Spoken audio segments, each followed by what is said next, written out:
اخبار جنایت‌های ضد انسانی که بر زنان نه تنها در منطقه خاورمیانه بلکه در سراسر دنیا اعمال میشه رو میشنویم. این شرایط وظیفه خطیر مبارزان آزادی و سوسیالیسم رو سنگین‌تر میکنه و خود یادآور این هست که مبارزه ادامه داره. 8 مارس بر همگی مبارک باد. با درود به شما حضار عزیز در این برنامه امشب به مناسبت 8 مارس روز بین‌المللی روز جهانی زن، حزب کمونیست ایران برنامه رو ترتیب داده و این برنامه از این قرار هست. برنامه رو با سرود انترناسیونال شروع می‌کنیم و در ادامه 1 دقیقه سکوت خواهیم داشت. بعد از اون رفیق عباس سماکار شعری رو خواهد خوند و بعد از اون اطلاعیه حزب کمونیست ایران خونده خواهد شد. من قلم ایران در تبعید اینجا هست که پیام کانون رو خواهد خوند. و 2 فیلم داریم که در رابطه با مبارزات زنان که پخش خواهد شد.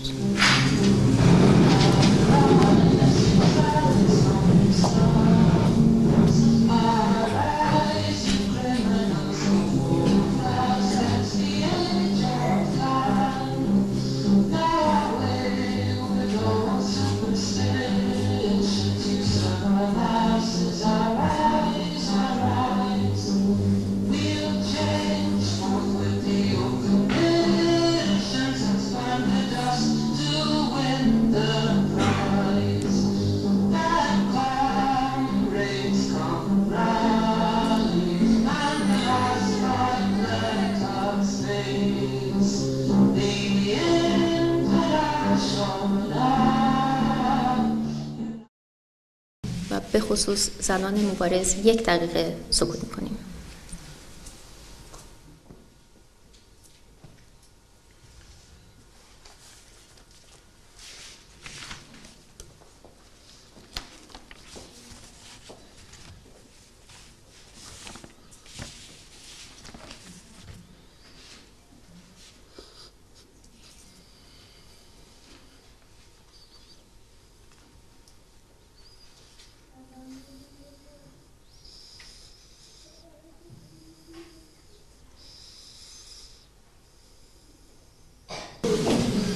دوستان و رفقای گرامی، درود به همه شما.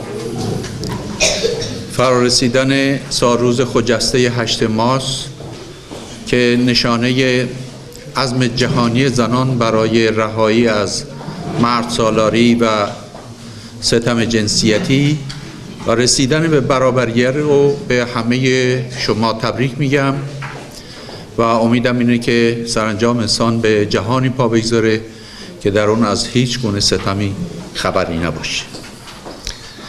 رفقای حزب کمونیست ایران از من خواستن که امشب چند شعر براتون بخونم.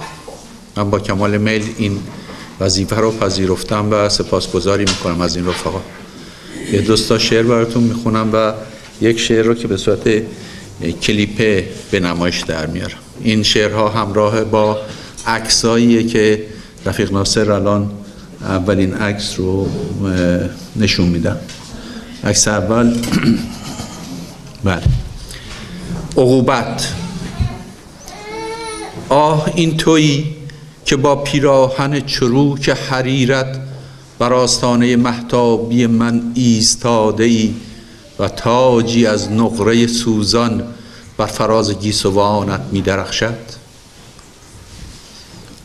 آه این تویی که به چیدن سیب نخستین دست دراز کرده ای و دخترانت اینجا زیر شکنجه و تجاوز هنوز تاوان آن گناه نخستین را پس می‌دهند. آه این تویی در خود فرو رفته و تلخ در غم خواهران و برادران سوخت جان ما. مادر آسی، آموزگار نخستین، حوای شورشی، در این غبار در هم شکستگی بازت نمی شناسم. آه این تویی. سیب نخستین. سیبهایم را به تو می بخشم. مستقیم از بهشت چیدمشان، که رمز دانایی در هسته هاشان نهفته است. سیب‌هایم اما رنگ خون هم دارند و این بهای سرکشی ماست. قدرشان را بدان، این خون بهای ماست. یک رویای دخترانه، ابرها را رنگ کن اگرچه قدت به آسمان نمیرسد، و فردا پیش دخترکان دیگر فخر بفروش که در آسمان بلند آبی به یادشان چه ها که نکرده ای. آه چه اسارت بار است تنگنای بسته دخترکان میهن من در خفقان چادر سیاه، و چه بالا بلند و رهاست رویاهایشان. طبعا مبارزات زنان کوبانی یکی از صفحات درخشان زندگی امروز بشری رو رقم زده و مهر انسانیت و شجاعت اونها رو بر این زمانه ستم کوبیده. در این راه من فکر میکنم همواره باید این مبارزه انسانی عظیم رو ارج گذاشت و مبارزان زنان کوبانی در این مسیر به راستی یک نقطه امید و یکی از نکات اتکا امروز زنان جهانه. شعری رو گفتم به نام بازتاب در رابطه با همین مبارزات. چه شکنها به تن تصویر تو می افتد و تکه تکه می شوی و هر تکه باز در خود همان می شود که ابتدا در یک تکه بوده است. چه تکه ها در هر تکه نقره‌ات باز تکه تکه می شود و هر قطره می شکند تصویر تو را در آب و نقره چون غبار سطح آب برکه را ریز ریز می کند. چه شکنها بر تن تصویر نقره فام تکه تکه شده ات می اندازد هر قطره باران بر آب شب. شب تصویر ماه کوبانی بر برکه آرام و درخشش هزاران ستاره از تکه پاره های ماه در بارش قطره های اشک شوق چشمان این جهان. آخرین شعری که براتون میخونم شعری از رفیق ناهید وفایی. این شعر رو من در فیسبوک دیدم و واقعا حیفم اومد که انتخابش نکنم و در اینجا نخونم. شعر بسیار زیبایی در رابطه با مسائل مبارزات زنان.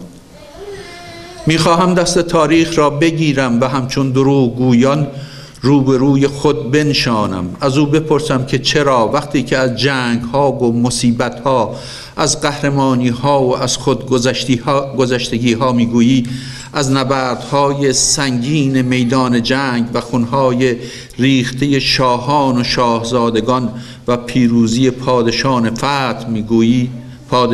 فتح میگویی و از منی که در ویرانه ها به سختی پیش میرفتم و پیکر انسان سازنده دنیای فردا را بر دوش میکشیدم، هرگز سخنی در میان نبوده و نیست. منی که مانند بسیاری دیگر پای گرمای کوره ها عرق ریختم، پستی های زندگی را مرتفع کردم، نور زندگی به دخمه های تاریک پاشیدم، پیوسته کار کردم، پیوسته عشق کاشتم و بر بوم گرسنگی زندگی نان را نقاشی کردم، آب را نقاشی کردم، از تار و پود وجودم عاطفه بافتم.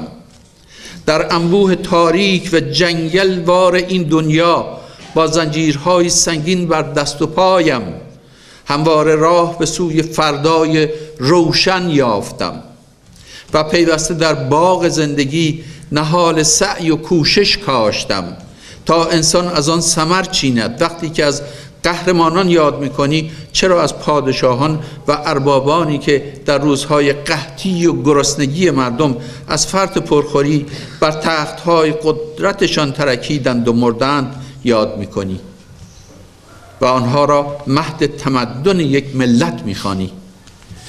ای تاریخ دروغگو، تو از حاکمان ظالم قهرمان ملی ساختی، برگردن دزدان سرگردنه مدال افتخار ملی آویختی، مالکین مستبد را مایه افتخار ملت خواندی و امارتهاشان را افتخار ملی محسوب کردی و امارتهایی که حاصل درد و رنج من و هزاران چون من است. هرگز مرا ندیدی، هرگز نخواهی دید. من قرنها برای تو نامرئی بودم. میدانی چرا؟ چون تو زبان مالکین و اربابانی. آنها که همواره مرا کشته اند، چرا که من هرگز قیود کهنه و اندیشه غارتگر آنها را نپسندیدم. آنها با پتکی در دست قرنها بر فرق من کوبیده اند. من هر بار محکمتر از قبل خود را از زمین بلند کرده ام و به جان قیود کهنه و اندیشه های غارتگر آنان فریاد گشتم و این بار اراده کردم که خود تاریخ نویس خود باشم. من این بار آزادی را سخت آرزو و پویایی را سخت اراده کردم. این شعر از ناهید وفایی بود. بسیار شعر جالبیه بگم. و اما با تشکر از رفیق عباس سماکار برای شعرهای زیبایی که خوندن، گلاله تقاضا میکنم که پیام حزب کمونیست ایران رو به مناسبت 8 مارس بخونم. با سلام و خسته نباشید خدمت شما دوستان عزیز. منم پیشاپیش روز جهانی زن رو به تمامی شما دوستان عزیز تبریک میگم. اطلاعیه کمیته مرکزی حزب کمونیست ایران به مناسبت 8 مارس روز جهانی زن. امروز در ایران تعرض لجام گسیخته به حقوق فردی و اجتماعی زنان و تداوم اعمال تبعیض‌های جنسیتی به آنان به یک ضرورت سیاسی برای بقای رژیم جمهوری اسلامی تبدیل شده است. هر اندازه ابعاد رویگردانی از مذهب و ورشکستگی ایدئولوژیک رژیم جمهوری اسلامی آشکارتر می‌گردد، سران رژیم برای مقابله با این روند ابعاد تازه‌ای به سیاست‌های زن‌ستیزانه خود می‌دهند. برای این رژیم تعرض هر روزه به زنان به بهانه عدم رعایت شونات اسلامی به یکی از ارکان سیاست ارعاب و به بند کشیدن جامعه تبدیل شده است. روی کردی که با تصویب زنجیره قوانین ارتجاعی مثل امر به معروف و نهی از منکر، طرح حمایت از آمران به معروف و ناهیان از منکر و طرح صیانت از حجاب و عفاف و عملیات زنجیره‌ای اسیدپاشی به روی زنان در سال گذشته فاجعه باری و عوارض خود را نشان داد. رژیم جمهوری اسلامی می‌داند که رویاوری انبوه زنان به بازار کار و همچنین ورود چشمگیر زنان به تحصیلات عالی زمینه را برای پیشروی جنبش زنان و به چالش کشیدن فرهنگ مردسالارانه و قوانین مذهبی بیشتر فراهم می‌کند.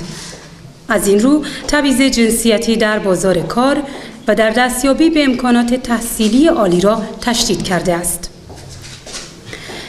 طرح دورکاری و در واقع خانه‌نشین کردن زنان که از مواد لایحه اصلاحی قانون کار است، در دوره طرح دورکاری و در واقع خانه‌نشین کردن زنان که از مواد لایحه اصلاحی قانون کار است، ببخشید من یه ذره خطش خیلی با طرح دورکاری و در واقع خانه‌نشین کردن زنان که از مواد لایحه اصلاحیه قانون کار است، در دوره حاکمیت دولت روحانی ابعاد گسترده‌تری پیدا کرده است.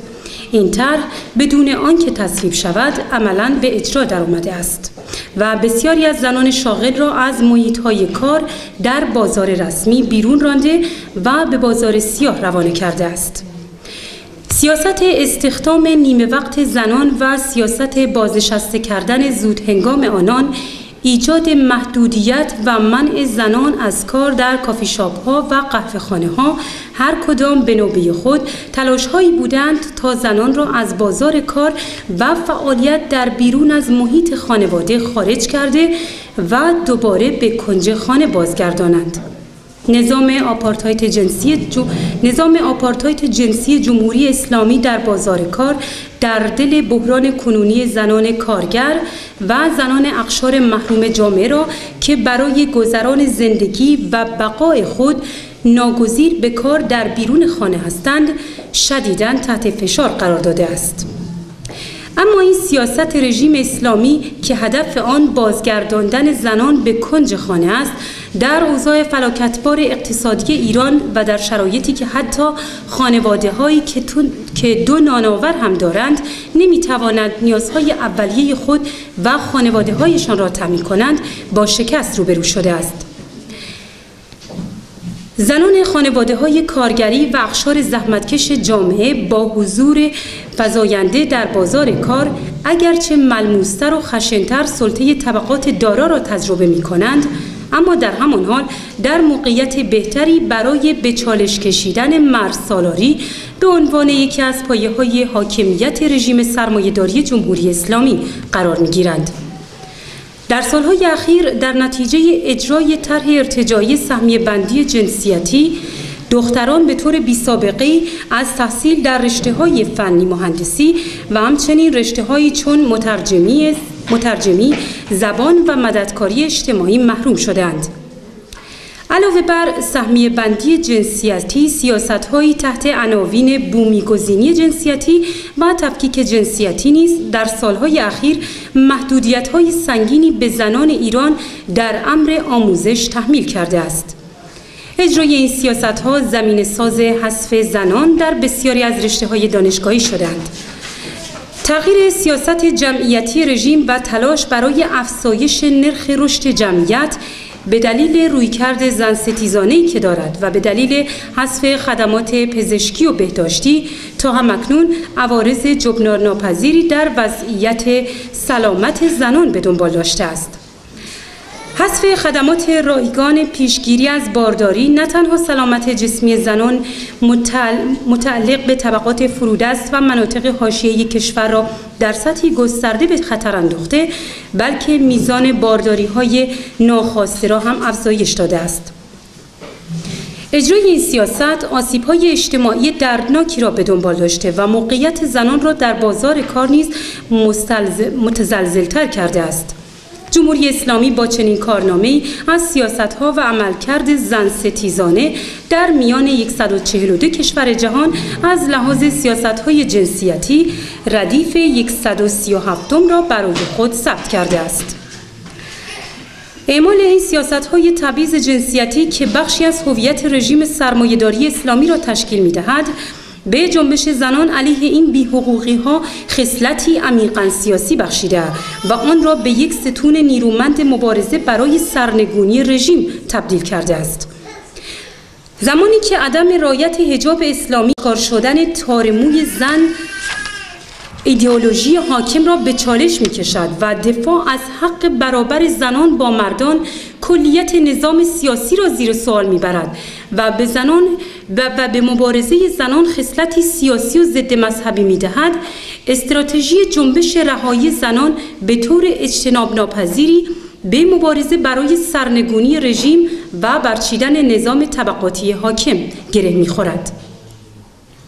اما علیرغم این واقعیات و در شرایطی که اعتراض و مبارزه هر روزه زنان و به ویژه زنان کارگر و زحمتکش در ایران علیه این همه نابرابری و بربریت جمهوری اسلامی ادامه دارد، گرایش فمینیست اسلامی و فمینیست‌های نئولیبرال که استراتژی اصلاح طلبان حکومتی را قطب نمای حرکت خود قرار دادند، آنها که امروز در جنبش زنان دست بالا را دارند، تلاش می‌کنند با تقطعه کردن مبارزه و با ریشه‌های ستمکشی زنان و مبارزه با کلیت رژیم سیاسی حاکم، عملاً جنبش زنان را در چارچوب تنگ قوانین ارتجاعی موجود و دستیابی به رفرم‌ها و تعدیلاتی در نحوه اجرای این قوانین به بند بکشند. این جریان‌ها عملاً اهداف کوتاه مدت و دراز مدت جنبش زنان را در راه استراتژی بقای رژیم زنستیز سرمایه‌داری اسلامی قربانی می‌کنند. همین جریان‌های ارتجاعی با رویکردی که دارند مقاومت شکوهمند و مبارزه مسلحانه زنان کوبانی در برابر تهاجم نیروهای داعش را تحت عنوان تشدید خشونت محکوم کردند. فعالین سوسیالیست جنبش زنان در این شرایط لازم است با افشای ماهیت واقعی سیاست‌ها و عملکرد جریان‌هایی که از اصلاح طلبان حکومتی پیروی می‌کنند، بر خواسته‌ها و مطالباتی در جنبش زنان تمرکز کنند که عمیقاً ریشه در کار و زندگی زنان کارگر و زحمتکش دارند. تکیه بر این مطالبات و نشان دادن مسیر تحقق آنها گام مهمی در جهت به میدان آوردن توده زنان کارکن و رنجیده است. با تمرکز یکجانبه بر برخی از خواسته‌ها و حقوق فردی زنان، اگر هم بتوان رضایت خاطر زنان طبقه متوسط جامعه را جلب کرد، اما نمیتوان زنان زحمتکش جامعه را در ابعادی توده‌ای به میدان مبارزه کشاند. در جامعه‌ای که فقر و فلاکت اقتصادی بیداد می‌کند و بیکاری به یک فاجعه اجتماعی تبدیل شده است، توجه به ریشه‌های طبقاتی ستمکشی زنان از اهمیتی دوچندان برخوردار است. در شرایطی که موقعیت جنس دوم زنان ریشه در مناسباتی دارد که بر محور سود می‌چرخد، هر گونه بهبودی در موقعیت و زندگی واقعی زنان بدون تعرض به سود سرمایه ممکن نیست. خواست تأمین بیمه بیکاری برای تمام زنان آماده به کار، لغو قوانین محدود کننده و رفع موانع سر راه زنان برای ورود به بازار کار، الغای کلیه قوانین تبعیض‌آمیز علیه زنان در محیط‌های کار، ایجاد مهد کودک در محلات فقیرنشین و حاشیه‌ای برای کمک به زنان جهت رهایی از کار خانگی بدون تعرض به سود سرمایه ممکن نیست. در کارزار مبارزه برای بسیج زنان کارگر و زحمتکش حول این مطالبات است که پوچی و بیهودگی راهکارها و نقشه‌های راهبردی جریان‌های فمینیسم اسلامی و نئولیبرال که اصلاح طلبان حکومتی را راهنمای عمل خود قرار دادند برملا می‌گردد. جنبش زنان به مثابه یک جنبش سیاسی و اجتماعی فقط در پرتو افق و استراتژی سوسیالیستی در اتحاد با جنبش کارگری است که میتواند با به عقب نشاندن گرایشات فمینیسم بورژوایی خود را از زنجیر آپارتاید جنسیتی رژیم جمهوری اسلامی رها سازد و پیشروی خود را تضمین کند. حزب کمونیست ایران ضمن گرامی داشت 8 مارس این نماد مبارزه انترناسیونالیستی برای تأمین برابری زن و مرد، همه فعالین و پیشروان سوسیالیست جنبش زنان و جنبش کارگری را برای تدارک برگزاری هرچه با شکوه‌تر مراسم و آکسیون‌های 8 مارس که در طی 36 سال گذشته به یکی از جلوه‌های تداوم جنبش رهایی زنان علیه دیکتاتوری زن ستیز جمهوری سرمایه اسلامی تبدیل شده است، فرا می‌خواند. گرامی باد 8 مارس، روز جهانی زن، سرنگون باد رژیم جمهوری اسلامی، زنده باد آزادی، برابری، حکومت کارگری. کمیته مرکزی حزب کمونیست ایران 7 اسفند ماه 1393 برابر با 26 فوریه 2015 میلادی. از رفیق بهرام رحمانی پیام انجمن قلم ایران در صحبت‌هایی رو در رابطه با 8 مارس دارم. دوستان، رفقا، منم از شما تشکر میکنم. 8 مارس رو از طرف خودم و اعضای انجمن قلم ایران در تبعید که در کشورهای غربی پراکندند و همتون تبریک میگم. انجمن قلم ایران در تبعید اطلاعیه خودش رو منتشر کرده، چند روز پیش در سایت اینترنتی هست و تشکر میکنم از رفقا که برگزار کنندگان این فرصت رو به من دادند. من 2-3 دقیقه نظر شخصی خودم رو میخوام بگم، نه به نمایندگی از انجمن بخوام سخنرانی کنم و اونم اینه که روی توی این فرصت کمی هم هست، نه میشه سخنرانی کرد، توضیح بیشتری داد، نه اینجا میشه سخنرانی کرد. فقط من به یه سوال مطرح میکنم و بعد سعی میکنم به اون سوال 2-3 دقیقه جواب بدم. اونم اینه که مهمترین سوال امروز برای ما اینه که درسته امروز 8 مارس ما دور هم جمع میشیم به مبارزات سال گذشتم را جمع بندی کنیم و برای سال آینده افق چشم‌اندازمون را تعیین کنیم ولی خیلی روشنه که هر روز برای ما باید 8 مارس باشه، نه اینکه سال یه بار مثل جریانات بورژوایی دور هم جمع بشیم جشن بگیریم 8 مارس و بعد فراموش کنیم تا سال آینده، تا روزی که نابرابری هست، تبعیض هست، حکومت‌های دیکتاتوری هست. اتفاقاً 8 مارس اول ماه می یکی از این روزهای جهانیه که باید به قول معروف هر روز اونها را گرامی داشت و در رابطه با اونها و اهدافشون تاکید کرد. اون چه که من میخوام سوال کنم اینه که بالاخره تو قرن 21 این همه بشر پیشرفت کرده، این همه نعمت فراوون تو دنیا وجود داره، این همه آگاهی بالا رفته، این همه تکنولوژی پیشرفته، فیسبوک، توییتر، اینترنت، هر لحظه ما میتونیم بقای جهان را ببینیم، بخونیم، در واقع دنیا به یه دهکده کوچکی تو کامپیوتر ما جمع شده میتونیم ببینیم. به این سوال مطرح میشه، به این سوال باید جواب داده بشه که خب الان رهایی زن با کدوم استراتژی امکان پذیره؟ موقعی که ما به این سوال رو مطرح میکنیم جواب میخوایم بدیم باید به گذشته برگردیم. میبینیم که تو انقلاباتی که شده مثل کمون پاریس، مثل انقلاب 1917 روسیه، انقلابات دیگه، انقلاب مشروطیت، انقلاب 57 ایران، یا اخیراً انقلاب روژاوا، یا بگیم به قول معروف اتفاقی که تو کردستان سوریه روی داده و اون قهرمانی زنان در نه تنها در عرصه نظامی، عرصه حقوقی، عرصه قانونگذاری، عرصه سیاسی، عرصه فرهنگی و به ویژه به قول معروف تو عرصه نظامی هم به قول معروف زنان خودشون را نشون دادن که به هر روز زن هیچ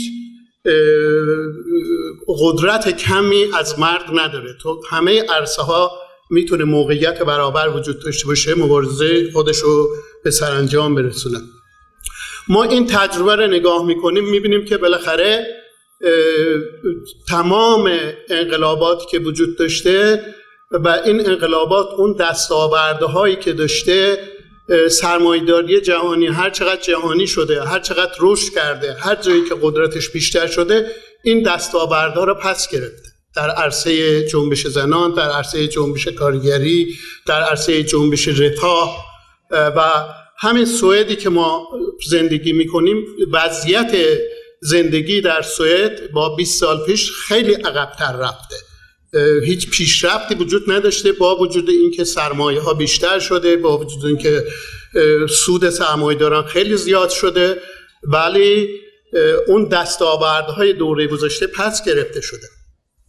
حالا فقط از دولت‌های دیکتاتوری که مردم ایران 35 سال پیش، 36 سال پیش آخرین انقلاب کلاسیک جهان را به نمایش گذاشتند، هم از نظر سیاسی هم از نظر اجتماعی بزرگترین انقلاب جهان بود. بعد از اون تا الان یا همچون اتفاقی روی نداده، ولی دیدیم که بعد از انقلاب اولین فتوای خمینی علیه زنان و در اولین بهار آزادی فتوای حمله به کردستان بود اینا.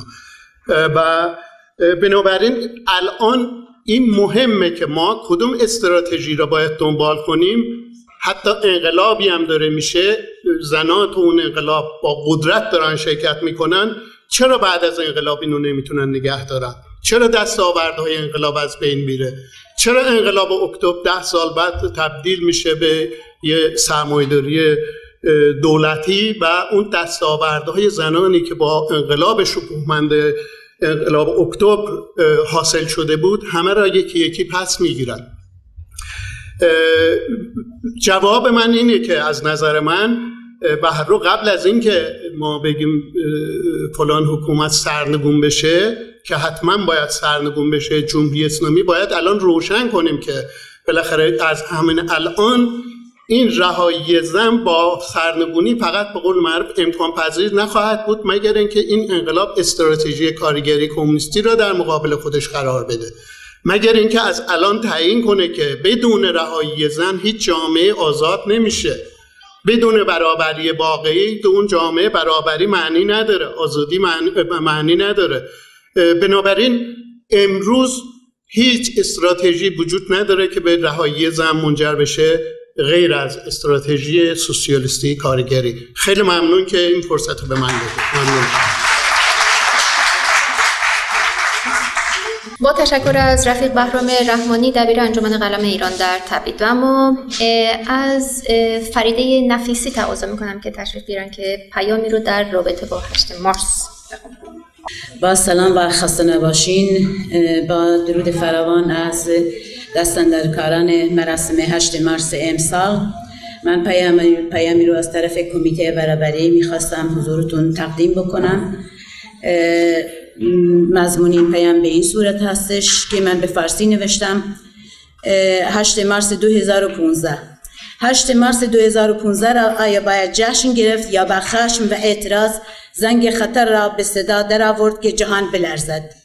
تبریک و گل دادن به مناسبت 8 مارس امسال در حالی که شاهد جنایت شنگال بودیم آیا معنا و مفهومی دارد؟ تبریک برای چی؟ برای تجاوز دست جمعی روانی‌های سیستم مردسالاری به دختران جوان در هند، اسیدپاشی به زنان در ایران، زندانی کردن فعالان و آزادیخواهان، محروم بودن هزار زن و کودک از بهداشت و درمان، تجاوز به زنان در تونس و مصر و عراق و در سراسر دنیا، اختلاف سرسام‌آور دستمزد به خاطر جنسیت. گفتن تبریک در چنین روزی به مراتب سخت‌تر خواهد شد، در حالی که راسیسم و مخصوصاً راسیسم مذهبی و جهادیسم زنان را به حراج می‌گذارند و توحش دنیا را فرا گرفته است، در حالی که خشونت و تبعیض طبقاتی و جنسی، افکار مردسالاری، تابیخ دندان مسلح و حتی از لطو پار کردن یک نوزاد نمی‌گذرد. تا زمانی که زنان اولین قربانیان جنگ قدرت، مذهب، افکار و سیستم مردسالاری و سرمایه‌داری و طبقاتی است، 8 مارس اسیر و زندانی است. 8 مارس در عزاست. تا زمانی که زنان با ترس از دست درازی در محیط کار مجبور به زندانی خود شوند، تا زمانی که زنان کالای سکسی و برده بازار قدرت و سیستم سرمایه‌داری و مردسالاری باشند، آزادی معنا و مفهومی ندارد و وقوع یک جامعه سالم و برابر امکان پذیر نیست. به خاطر اینکه انسان‌های آزادیخواه و برابر طلب در زیر دندانهای خوناشام خشونتبار این سیستم غیر انسانی خورد نشوند و اجازه ندهند ترس و وحشت ایجاد شده باعث متوقف شدن مبارزه و اهداف و اعتماد به برابری شود، باید متحدانه و پیگیرتر از همیشه عرصه را بر دشمنان و دشمنان آزادی و برابری را تنگتر کرد و اجازه ندهیم هیچ قدرت و مبارزه و فعالیت برابری را به انحراف و متوقف کند. نباید به احزاب و گروه و سازمان‌هایی که فقط به منافع خود و در زمانی که به نفعشان است ترازوی دکان و بازار خود را در مورد برابری بیرون کشیده و سبک و سنگین می‌کنند اجازه سوء استفاده داد. 8 مارس و تمام روزهای سال زنان خود به میدان بیایند و حق و حقوق خود را با توانایی و قدرت خود به جهان بقبولانند. زنان باید مثل زنان کوبانی از پیر و جوان دیدگاه سیستم تبعیض و مردسالاری را به نقد و زیر سوال ببرند و هنرمند و نویسنده و شاعر و شعرا را در جهان را وادار کنند از سرودنی‌های گذشته خود نسبت به زنان فاصله بگیرند و سرودی دیگر که شایسته زنان مبارز و برابر طلب طرفدار صلح و آسایش است به صدا درآورند. مبارزه ما زنان نباید تنها علیه سیستم ضد زن و انسان بودن باشد، بلکه همزمان چهره زنان خدمتگزار و حلقه به گوش و خریده شده این نوع سیستم ها را باید افشا و از آنها فاصله بگیریم. این گروه از زنان نه تنها ربطی به طبقه زنان زحمتکش ندارند، بلکه خود شریک جرم و جنایت علیه زنان هستند. گرامی باد 8 مارس، زنده باد مبارزه و آزادی و برابری.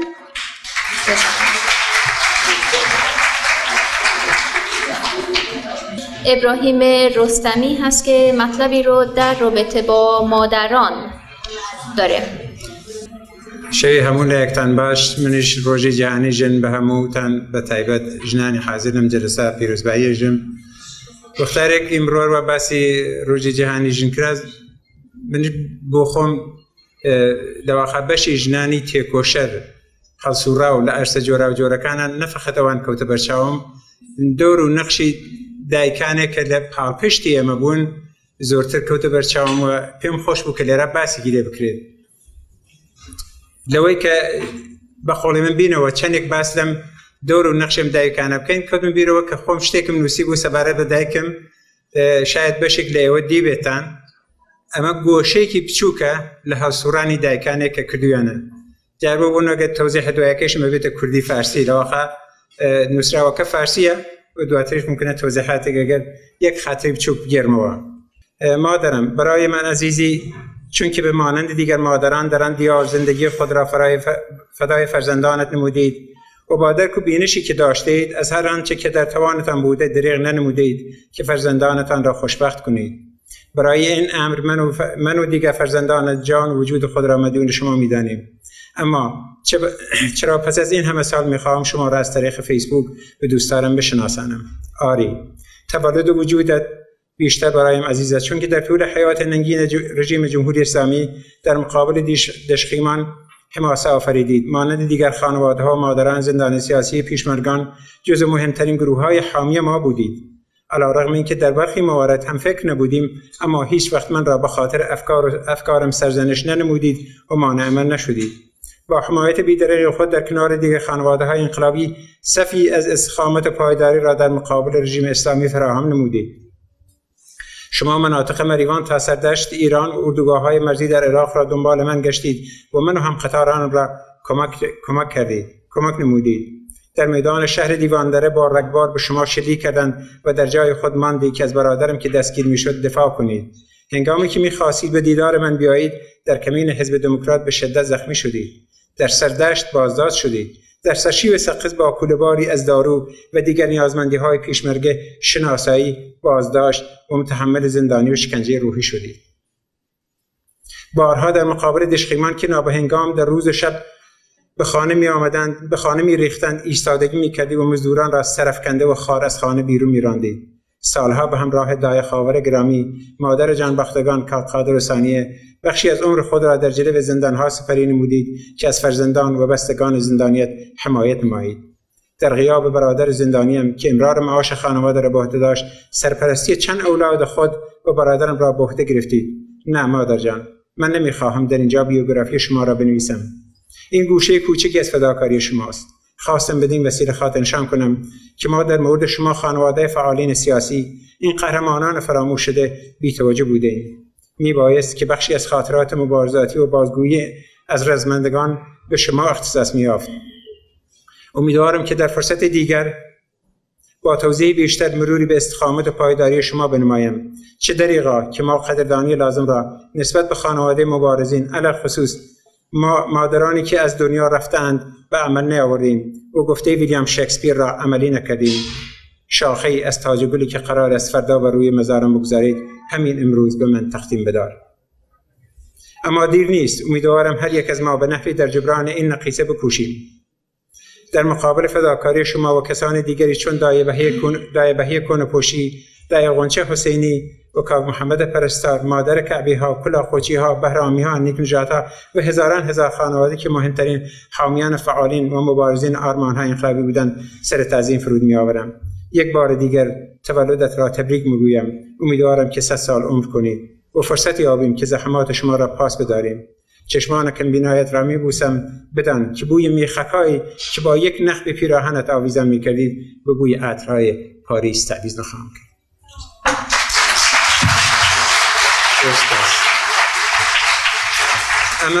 اما بەشێکی زۆر زۆر زۆر بچووکە لەوەی کە دایکانی ئێمە کردیان. دەزانین هەر کام لەوانەیە لە ئێمە کە دانیشتوین لێرە، چه ئەو ئەو هەزار نەفەرە کە لە سەنگەرەکانی گیانیان بەختووە لە زیندانەکانە بەبێ ئەو حمایەتی ئەو دایکانە ئیمکان پەزیر نەبوو. ئێمە قەدەدانی دیارە ئێمە بەشی ئاشکرای ئەو تێکۆشانە بووین، بەڵام ئەو بەشە نهێنەکەی داواخاسی وەکو سەرتۆپی کێوێ یەخیەکە ئێمە ئەو بەشەیە بووین، بەڵام بەشی ئەسلی کێوەکە ئەو حمایەتە بوو کە دایکەکان لە ئێمەیانەکە بە هەموو چەشنی. هەر ئێستا لێرە دەزانم هاوسەر و هاوڕێ ڕەفیقمان کرایە دانیشتووە مێرێ خانم کێفا و کێف دەرا و دەر دۆڵا و دەڵ بە شوێنێ مەگەڕیا. ئەو حمایەتە ئەگەر نەبوایەت قەتئەنە هاوڕێ مزەفەر نێتوانی بە خەباتی خۆی درێژە بدات. دانە بە دانەمان ئەزانین. جا هەر بۆ بوونەوە من ڕاستی ئەوەم گەرەک و جارێکی خەمە بەرچاو بێژم تێکۆشانی ئێمە ئەگەرەکانێ ڕێز ئەگرین لە مبارزین فعالین لە دەرەجەی ئۆڵا ئەو کێوە گەورەیە کە دایکەکان بوون لە هەموو عەرسەکانی مایان یارمەتی کردووە. جارێکی تر سەری تازیمیان بۆ دانێنم بە سپاسی ئێوەش دەکەم.